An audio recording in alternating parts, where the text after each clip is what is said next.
পড়া মনেই থাকে না। এই সমস্যাটি নতুন কোনো সমস্যা তো অবশ্যই নয়। মনে না থাকার কারণেই আমাদেরকে অনেক সময় অনেক রকম সমস্যায় পড়ে যেতে হয়।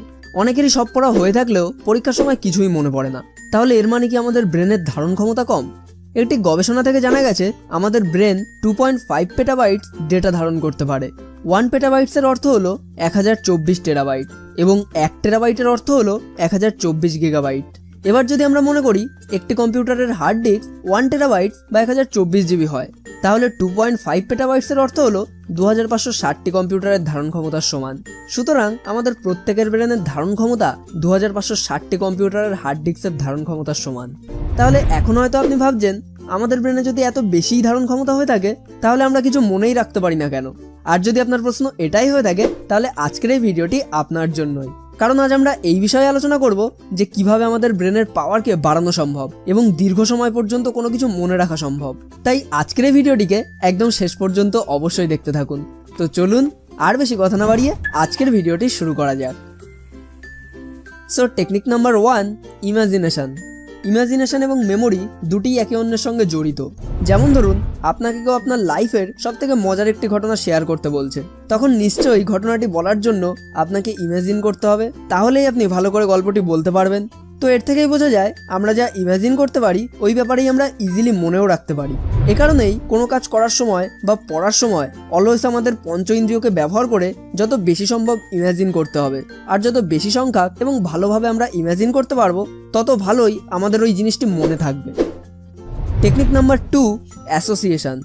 অ্যাসোসিয়েশন হলো কোনো একটি নতুন বিষয়ের সঙ্গে পুরনো কোনো বিষয়ের সম্পর্ক থাকা। যখন কোনো একটি জিনিসের সঙ্গে সম্পর্ক আছে এমন কিছু নিয়ে আমরা ইমাজিন করতে পারি না, তখন সেটা মনে রাখা আমাদের জন্য কষ্টকর হয়ে পড়ে। তাই অলওয়েজ ইমাজিন করে অ্যাসোসিয়েশন খুঁজে নিতে হবে, তাহলেই সব থেকে ভালো মনে রাখা সম্ভব। যেমন ধরুন, কিছুক্ষণ আগেই আমরা পেটাবাইট, টেরাবাইট এবং গিগাবাইটের একটা হিসাব দেখছিলাম, যার মধ্যে গিগাবাইট সম্পর্কে হয়তো আপনারা সবাই জানেন, কিন্তু টেরাবাইট এবং পেটাবাইট সম্পর্কে আমরা অনেকেই হয়তো জানি না।